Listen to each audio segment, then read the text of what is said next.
Hello and welcome to Talk of the Traitors. Hello, how you doing? We are back. It's a Thursday night. And can I be the first to say, Ivan Etnias, join the Navy. You don't need to be a doll to know how to Ivan Etnias. I love that. I will say, when she, not to jump ahead, but when she introduced that doll game, I was like, man, this seems complicated. One of the most fun challenges they've ever done. Yeah, I really enjoyed it. It really worked. It was very silly. Also, Claudia just slinging the one-liners. Very good. Claudia's facial expressions in that whole challenge were fantastic. When she was like, it's like Eurovision. Very good. My name is Benedict Townsend. And I am Hannah Townsend. And this is a podcast called Talk of the Townsends. But lately we've been doing a mini-series called Talk of the Traitors, where we talk about the latest series of the Traitors UK. And we're on episode, what, Hannah? 8. That's right, 8. And you know who ate this episode? Who? Well, Mina ate, as always. Yeah. And I think Fake Welsh ate a little bit. Fake Welsh ate, both physically and mentally. She was just eating. She was like cutting up what looked like a very tough bit of meat on her lap. Yeah, she was. She was soaring through the tension of being a traitor and taking it out on some meat. It looked tough as old boots. Whatever she was eating, she was really having to go for it with her little TV dinner on her lap. So obviously we've already touched on it, but Fake Welsh was given the tantalizing choice of become a traitor or immediately die. So obviously, shockingly, chose to be the traitor. I've got to say, we both thought, was that the best choice? But she really outdid herself. She did, yeah. She took like a duck to water. She was straight in there. And her acting was really good. Yeah, I agree, yeah. There's some thoughts that I have every season when I watch this that always come back to me again and again. And one of them is when the numbers are really whittled down and there's like, how many now? Like 9 or something? I don't know how you don't look around the room and just genuinely lose your mind. Yes. Because there's so few of you. And you know that like, probably 2 of them are traitors. Well, we are kind of seeing that with Leon. Leon is almost withdrawn, and we saw it a bit with Anna, where they were just like not enjoying the game. Like RIP, obviously this episode we saw Anna go. I think Anna was a lot of fun, great outfits, but I don't know. She seemed to have a great personality. She came in all guns blazing. I'm from a big family, you know, I know how to argue my point. And I almost thought she got a bit too much. I mean, when they found her in that coffin, she was like shaking and crying. She was. I don't doubt that it wasn't pleasant. However, it was a very... Here's my question. Big reaction. How long were they in those coffins? Because judging by Leon's reaction, Anna's reaction, Alexander basically danced out of the coffin. He seemed to have a lovely time. I think he had a little GameCube in there or something. Yeah. But the other 2 seemed like they were in there for hours. For hours. I agree. I always forget this, but we've entered the depressive phase of the show. Yes. There's a middle section where everyone's a traitor hunter. Everyone's doing a mystery. The last part of the show, do you remember this from the previous series? Everyone gets really quiet. We're going to get to that point soon when there's like only 4 or 5 of them where they stop chatting and they stop hanging out with each other. You remember when that happened, when they all just sit in different rooms and wait for the round table and they're not really mates anymore? The main thing I think when watching The Traitors, and I think we saw it this episode with Charlotte becoming a traitor, is I think I could do the lying part of being a traitor if I didn't have to lie in front of someone else who was like judging my acting skills. Yeah. I feel like I could do it if it was just me, but like her watching Mina and vice versa, knowing that like Mina's going around hugging everyone is like such an ultimate ick for me. It would be if I was in that position, I would just be like so in my head, like she thinks my acting skills are bad. Because also Mina is always watching like a hawk. Yes. They're always cutting to a shot of Mina just like examining from a distance. Yeah. It's so funny. I guess also it's like in your head, you're like, I've only just become a traitor. Mina's been a traitor since day one. That must be like being a young actor and being like, I've got to do a scene with Robert De Niro. Yeah. Do you know what I mean? Like Mina was traitoring when I was still, you know, in nappies. Yeah. I'm going to try and act with the best, you know. Exactly. Do you think Alex from The Traitors did something wrong? Because I feel like he was cut from the edit. When he was talking to Lisa and Lisa was like, you're the best person I've ever met, I was like, was he? Have they met? He basically got like a villain edit. It was really strange because usually in reality TV, there's this rule that if a person makes it far in the show, you don't tend to introduce them till later, right? You tend to focus on the people who go out early, like Armani. They get all the screen time up front because you go, you know what? Alex is going to make it to the end. We'll introduce him later. They never introduced him. I don't know anything about Alex. No. You know, I kept expecting them to be like, I'm Alex. This is my story. Nothing. Nothing. And then immediately banished. And I'm like, Who was that? And also, apparently a great person they all loved. I wish I knew about that. We never saw any of Alex's cutaways. We never heard from Alex's point of view for any of the challenges. When it was gearing up this episode, that I was like, it looks like Alex is going. I was going by the rule of telly. Yeah. That, like, it was like with Ellen, you know, in the lead up to her leaving, we saw, you know, we learned that she's very good at reading people because she's a Welsh translator. Yes, the greatest spy skill of all. But, you know, in the lead up to her going, we would seeing more and more and more of her. So when it was looking like they were voting Alex out, I was like, surely not. Yeah. Can you be voted out if you were never in? Do you think Alex did something to annoy the producers of the show? Because we saw with the Australian Traitors, someone kept talking about the show. Yeah. And it really broke the game, you know, all the kind of behind the scenes stuff that you shouldn't really say out loud. They kept telling him off and then they just cut around him. Yeah, the British guy, Yeah. Paul, they just cut him out of the show entirely. Here's the thing, I don't think Alex did. He seemed very wholesome. Yeah. So... I mean, an ordained priest said you're one of the best people I've ever met and hugged him. Well, but that same priest also said that she wasn't allowed to lie, and then in the first immediate challenge afterwards did lie. Yeah. There's been a few things in this series of the Traitors where I'm like, why are you not annoyed about that, right? Because, you know, Kaz, how dare he, had a twinkle in his eye. He was condemned for that, right?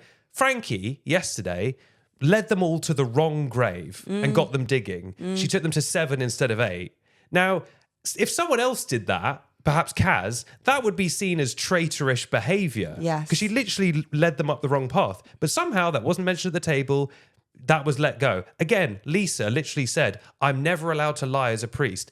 In the gunk challenge, immediately lied. And that was never brought up again. They're very inconsistent about what they take as evidence. Yes, and we're seeing with Joe, no one is on Joe, and Joe keeps bringing up people's names, getting them banished. Yeah. And yet no one's like, hang on, Joe, why aren't we looking at you? Why is that not traitor behaviour that you keep getting it wrong? And he's also I will say, Joe could stand to be a little harder on himself. Yeah.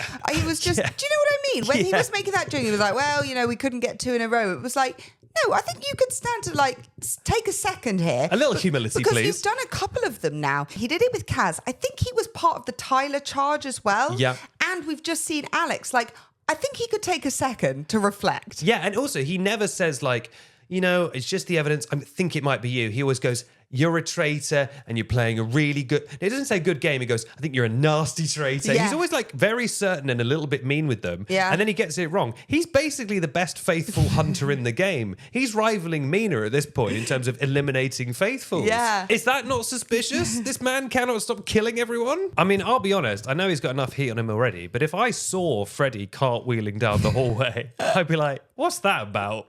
Why are you cartwheeling? That's not a thing to do when people are on you.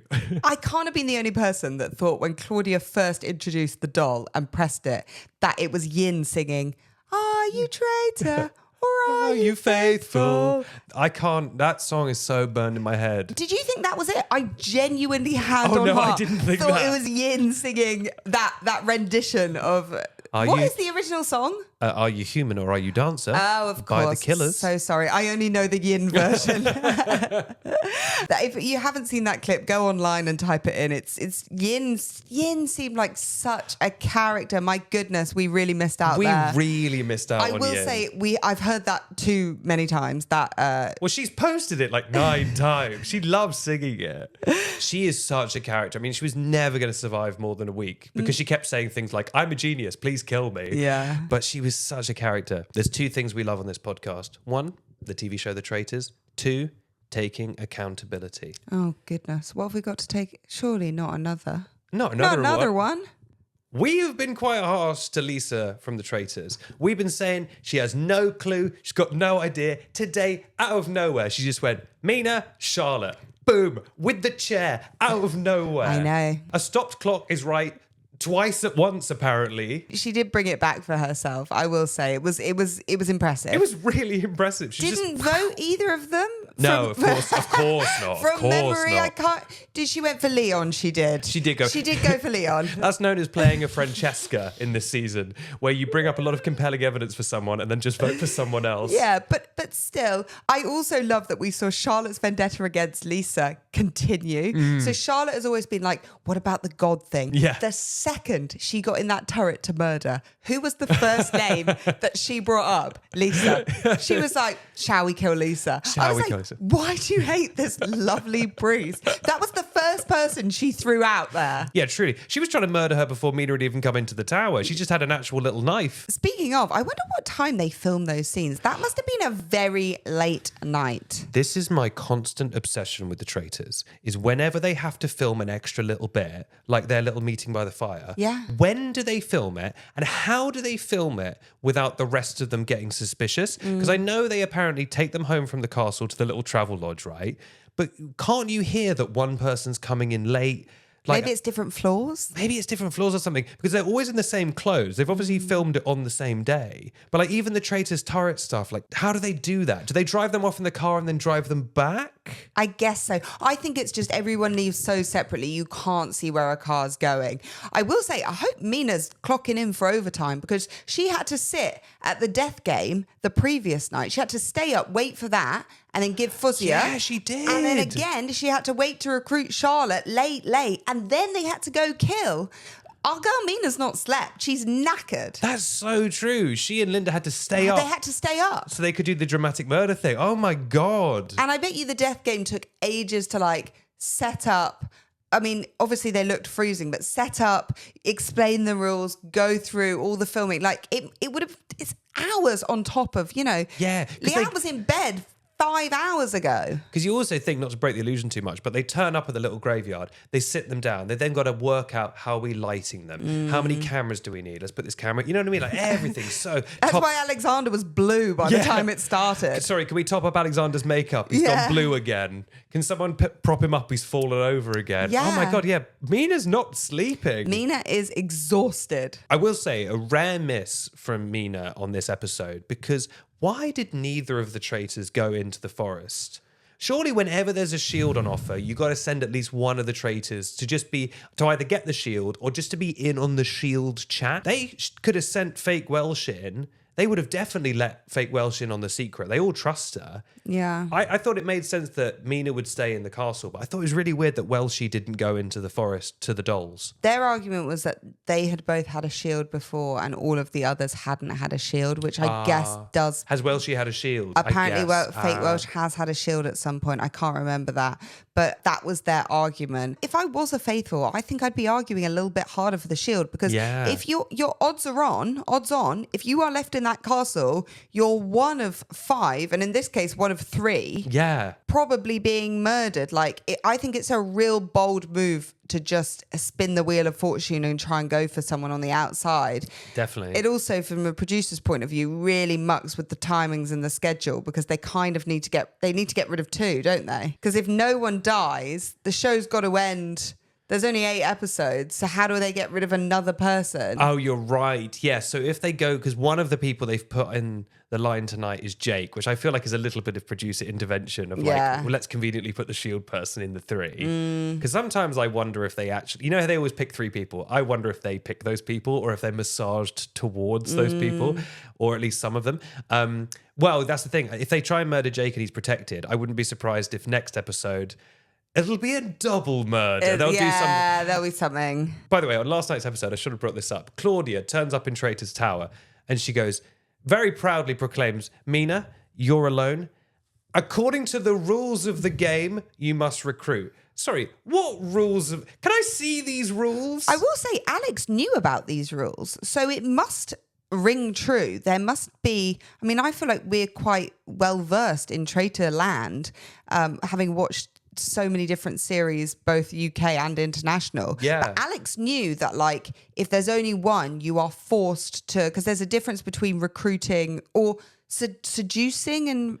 Alex knew this, so it clearly is part of the game. But it would have been weird, like, if it's very unlikely, but say fake Welsh, I'll only ever call her fake Welsh, but say fake Welsh had chosen to just die, she would have been alone. But I just like the idea of Claudia intoning about the rules, as if this show has any consistent rules whatsoever, and isn't just, the fun of it is that they're just making it up every episode. That's why we like the show. It doesn't make sense. It's good telly. So who do you hope goes tomorrow? I really hope they eliminate Joe. Yes, I would love them to eliminate just Joe. because like Joe's getting on my nerves a little bit. Yeah. I think it would also be a smart is it a smart person to get rid of? He's not very good at getting traitors, but I think Joe is the smartest choice of the three. I think Lisa is a safe person for them to keep around, although she's kind of on their scent, but not really.